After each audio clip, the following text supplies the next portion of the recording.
The placards came first. Before any official statement, before any confirmed cause of death, before the quiet language of forensic reports could take over, there were voices. Urgent, emotional, insistent. Family members gathered in Benin City, holding signs and demanding two things: the release of their son and an autopsy. Behind those demands was a question no one could answer yet. What really happened to Faith?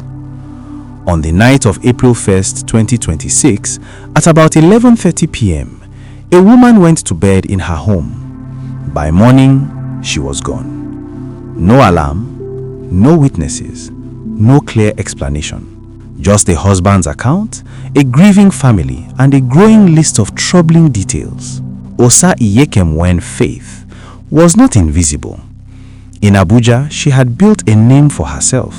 She was the CEO of Hair Boss, a luxury brand dealing in premium human hair extensions.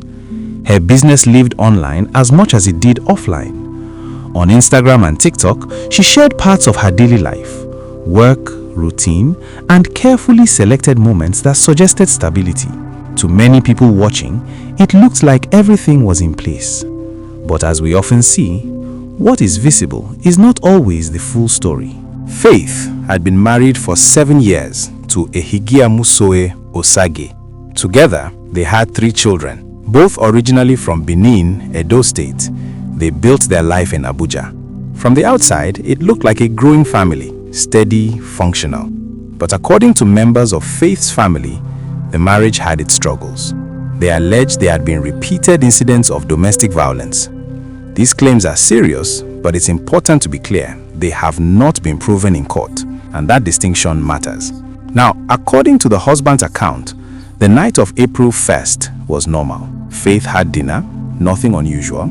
Later, she said goodnight and went upstairs to sleep. He remained downstairs for a while.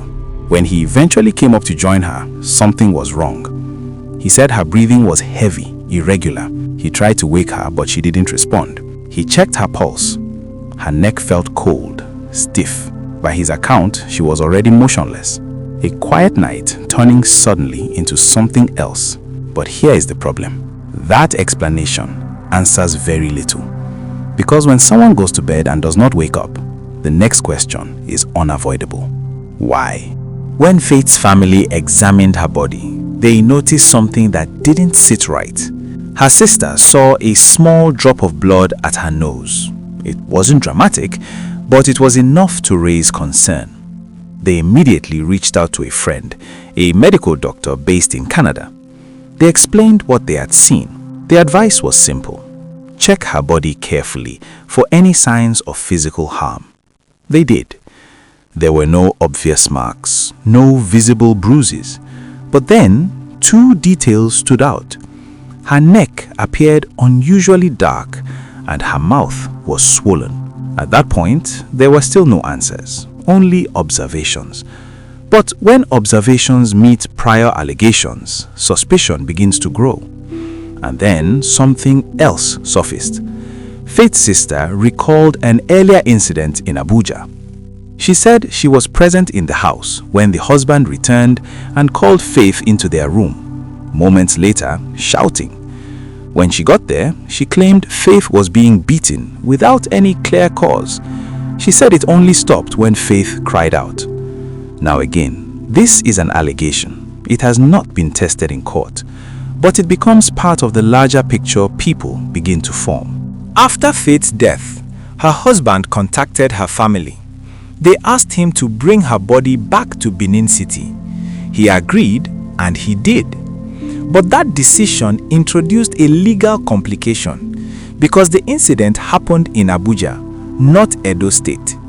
The police in Edo State confirmed that the husband is currently in custody. They also stated that the case is being treated as suspected murder. However, they made something else clear. The matter falls under the jurisdiction of the Federal Capital Territory, Abuja, and that raises an important question. Why has the process been slow, especially when it comes to the autopsy? At the center of everything now is that one issue, the autopsy.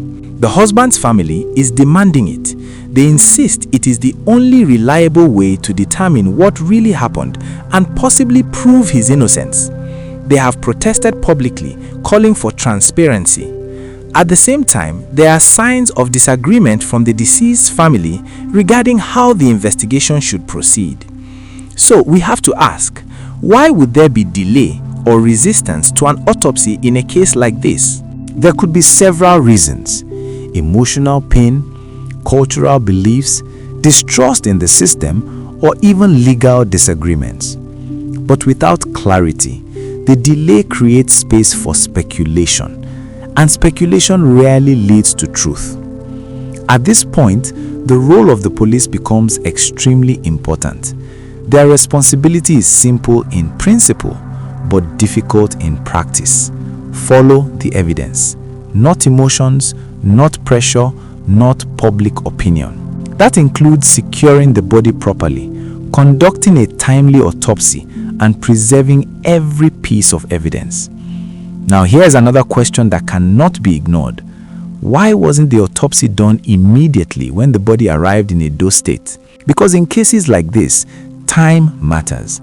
The longer the delay, the harder it can become to get clear forensic answers. Right now, motive remains unclear. There are allegations of past violence. There is a husband's account of a sudden medical emergency. And there are physical observations that have not yet been explained. So we must be careful, because without medical confirmation, any conclusion is incomplete. It is also important to say this clearly. Iyekemwen Osagi has not been found guilty. He is a suspect. He is under investigation. But under the law, he is presumed innocent until proven otherwise. That is not just a legal phrase. It is a necessary protection because public opinion can be wrong. Now, beyond the investigation, there are 3 children. 3 children at the center of this tragedy.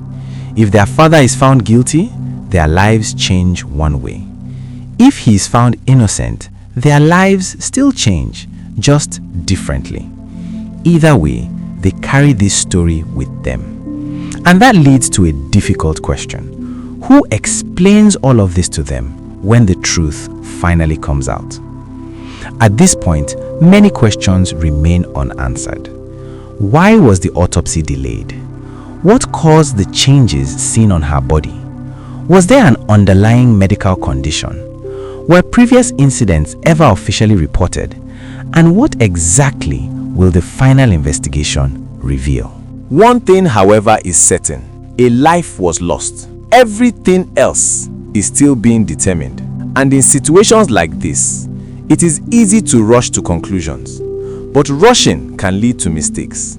So there is a need for restraint, a need for patience, and most importantly, a need for truth. Let the autopsy be done.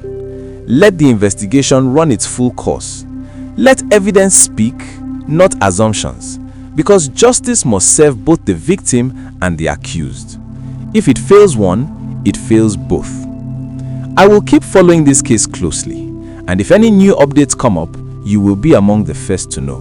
Now, I want to hear from you. What do you think about this story? Share your thoughts in the comments. If you found this insightful, don't forget to like and share this video.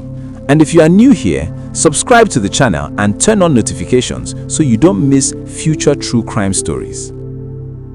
For this time, the man has been beating her. Opewolo, please help me. It is only you that can rescue me in this situation.